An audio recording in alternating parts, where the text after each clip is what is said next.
Welcome back to 4K Films Canada. I am Corey, and in today's video we're going through my top 25 films of the 1980s. This is part of the Tim Talkies challenge, community challenge, and it took a little bit longer than I thought to make my list because I tried to watch as many 80s films as I could, but it ended up being a pretty busy month.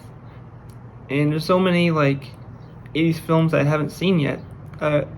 I realized when making this video, like Wings of Desire, those types of films, never seen. I've seen all the Ghostbusters and the pop culture sensation films like that. From the 80s, of course, since I was a kid, I've seen those, but there's a big gap of my knowledge in 80s films, and I definitely want to fill it. Definitely going to start doing that after making this list. I noticed I have to do that, so definitely going to start doing that. And let's get started. Without further ado, let's get started at my number 25 spot, which is Ghostbusters.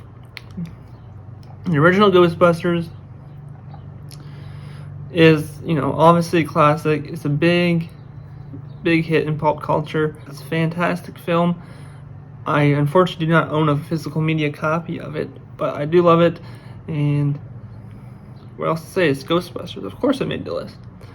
And then number 24, we actually have The Breakfast Club. I've only seen it maybe 3 or 4 times in my entire life, but it definitely had a big impact on my love of film, of the 80s films particularly. But I haven't picked it up yet either on physical media. I've been kind of holding out for 4K. So hopefully, I would love if Criterion upgraded that one to 4K 100%. It'd be a day one pickup. I wouldn't wait for a sale for that title. But yeah, The Breakfast Club definitely deserves a spot on this list at number 24.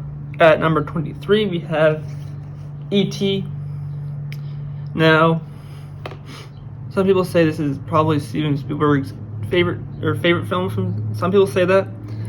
For me, it didn't quite live up to the hype.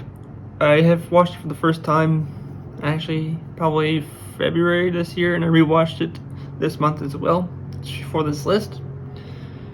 It is a really fantastically, excellently made. Steven Spielberg put a lot of love into this film, you can tell, and I definitely respect that. You can tell with all the detail on the special effects and the practical effects. Everything looks fantastic. The story just didn't connect with me 100%, maybe just because when you're watching it, when you're in your mid-20s watching it for the first time, maybe that's kind of why it doesn't fully connect. But definitely recommend watching this movie with your kids. Just keeping this film alive throughout history is very important. It is a fantastic film. I just wish I watched it when I was a kid. I would probably be very higher on the list if I did. Number 22, Planes, Trains, and Automobiles. What can you say about this classic? This one, it still makes me laugh uncontrollably, even all these years later. And John Candy and Steve Martin, just fantastic together. And The Trouble to Get Into is just some of the best comedy moments of the 80s for sure. So at number 21, we have The Goonies. This one I actually did grow up with as a kid. My uncle and aunt gave me the VHS, me and my brother the VHS, and we watched it quite a few times. And we did love it, and it has aged very well for me, in my opinion. But is it as much as a classic as some of the other films on the list? No.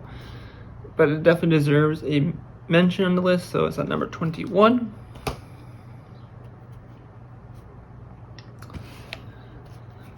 So at number 20, we have Aliens.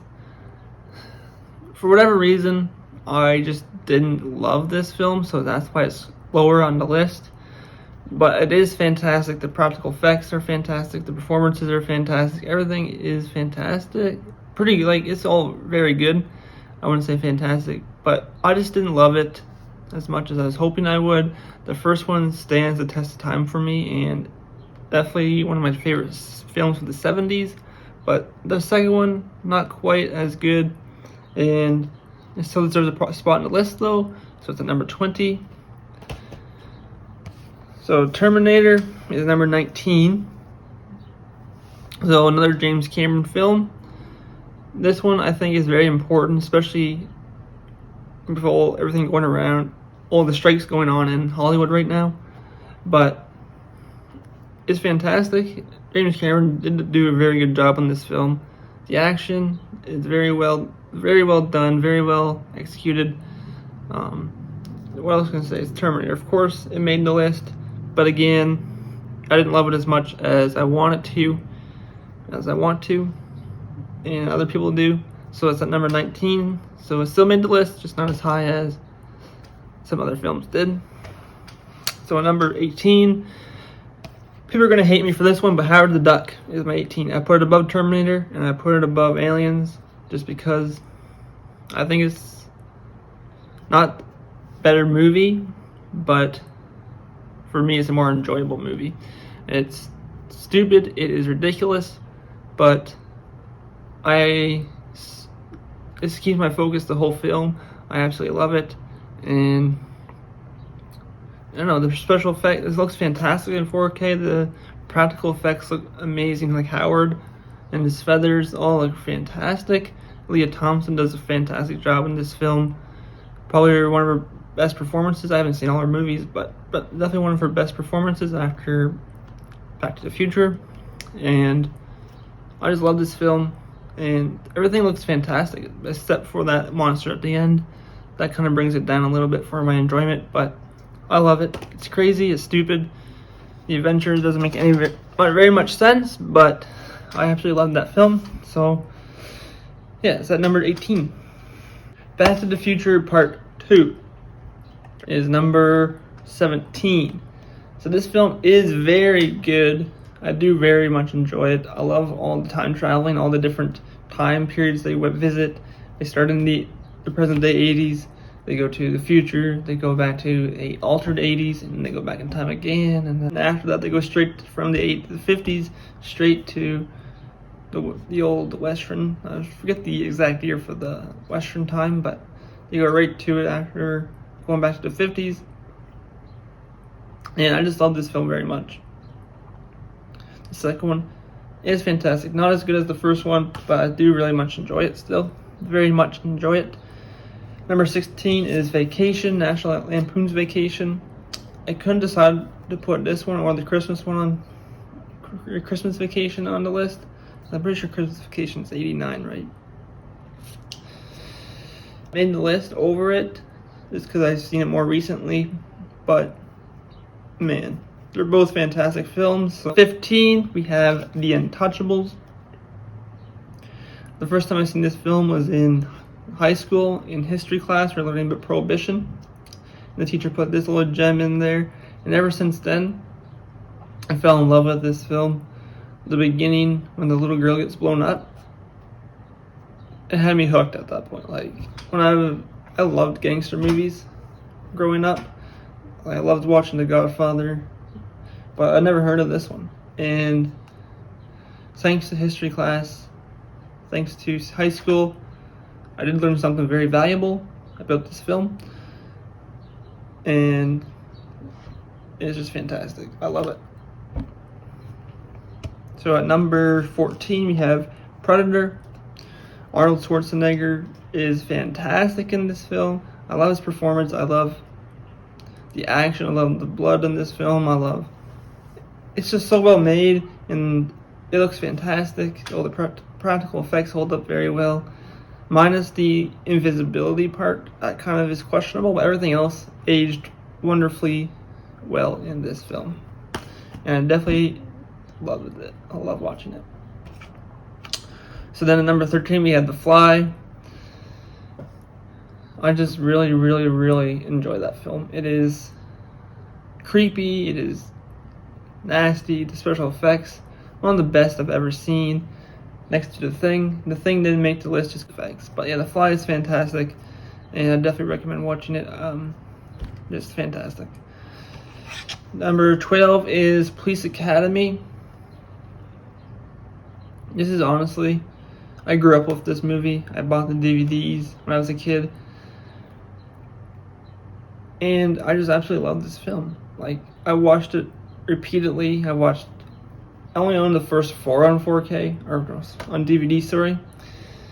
So I watched those 4 repeatedly, and I loved every single one. I didn't watch just one of them. When I watched the first one, I just kind of watched all of them together, because it kind of plays as one big movie, it feels like. Now, watching the 5th, 6th, and 7th in this set for the first time this year, actually, the 5th and 6th, I kind of can put into that group as well, but the 7th one,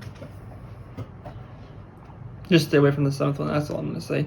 Yeah, from 1 to 4, I love them all, but only one made the list, and that is the original one. It's a classic, it stands the test of time, it's still hilarious, it's just a hilarious film, and definitely check it out. Hopefully the first one, at least the first one, get a 4K hopefully one day.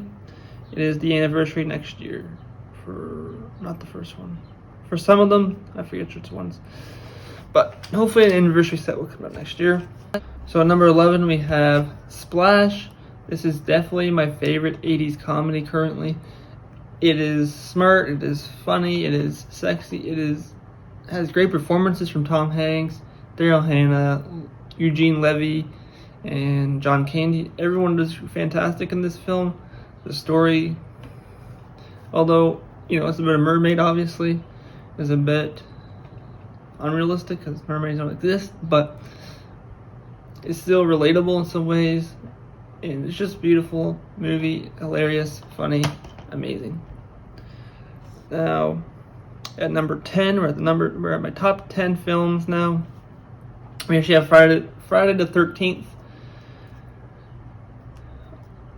It's simple, it's a camp slasher, it's dark, it's bloody, it's amazing, and I can watch it over and over again.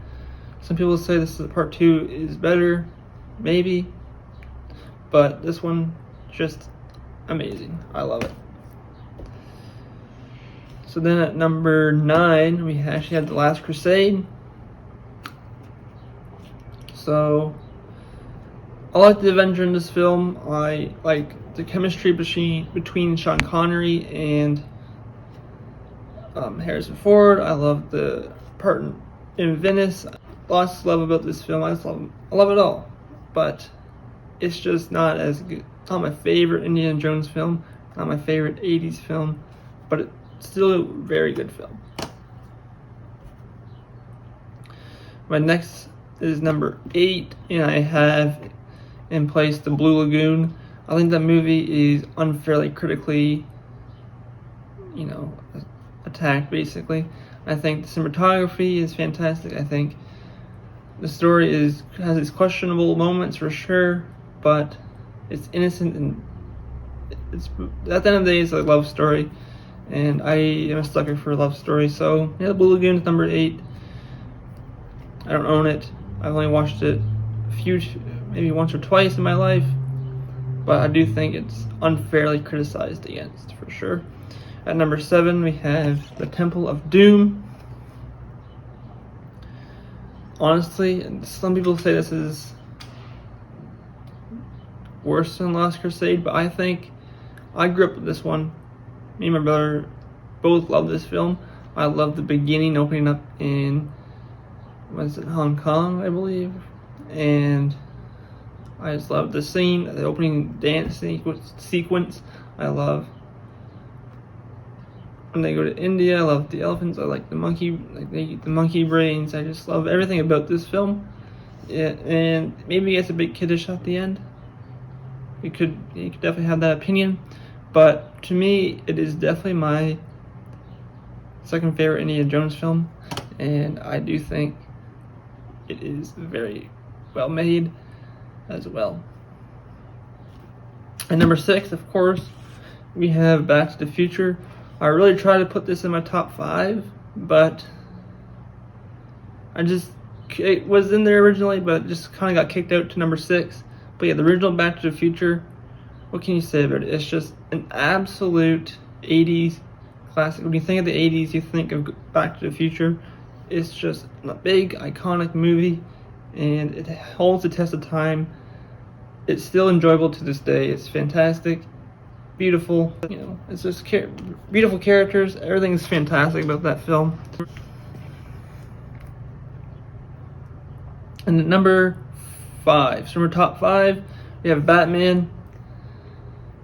My favorite Batman film to this day. I still would rather watch this than the Dark Knight trilogy, to be honest.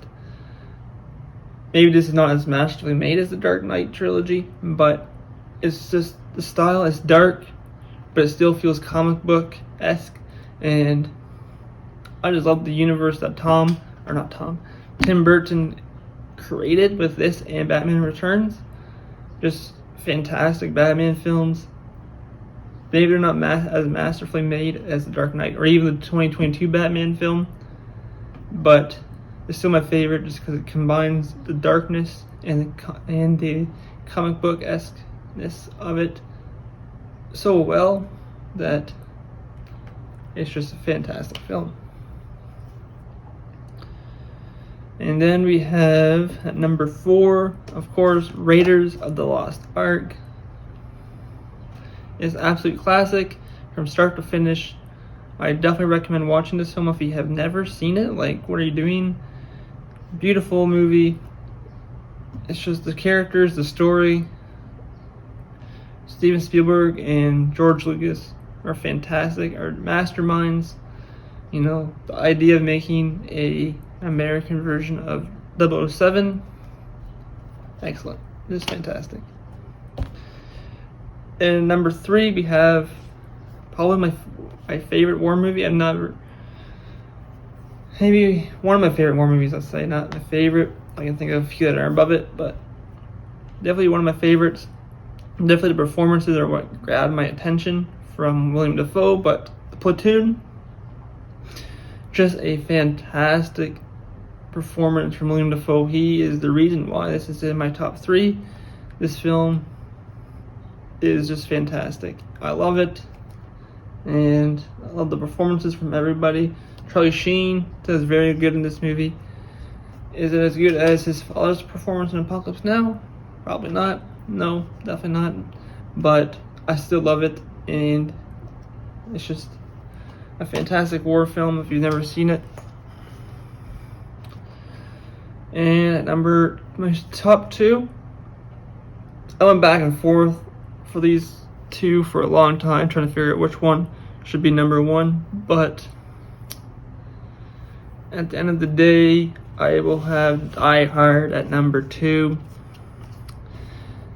It's just a fantastic film. The action it's an iconic 80's action film set around Christmas time, so people watch it like every Christmas. So just for that reason, it's just iconic. But the way that it's action packed from the whole way through, but there's barely any blood. It's just an excellent choice from the director, and it makes it stand out as a different way to do action films. Because you have like Quentin Tarantino, or my next film, which we'll talk about in a second, but it's just in Predator, just blood-filled action, which I do enjoy. But to have such a good action film without barely any blood, that is just masterful in its own way. So it definitely deserves the number 2 spot. But if you put it at number 1, I'd be happy with that too. But number 1, we do have Al Pacino in Scarface. Man, this film kicks so much ass. Just Al Pacino's performance when he's like, especially on the end, if you haven't never seen it, I don't want to spoil it, but if you've never seen this film, just wait till you get to the end when he's just standing there taking all those gunshots. Okay, gunshots, let's just say it. If you've never seen it, you should definitely watch it, but the end scene is just fantastic. So high on cocaine, he doesn't feel anything. And the story, the action, the brutalness of the film, the realness of the film is excellent. Excellent. It's easily a perfect film, 5 out of 5 for sure. And my number 1 pick for my 80's films. So that's the end of my list. And please let me know in the comments what you think about my list and what your list is. Make sure you check out Tim Talkie's channel. I'll leave a link in the description to his channel, and he will be doing a live stream with the collective results of the top 25 80s films, so definitely be checking that out. I'll definitely have a link on my page when that will be. So yeah, that's the end of my video. Please like, comment, subscribe, and I'll see you in the next video.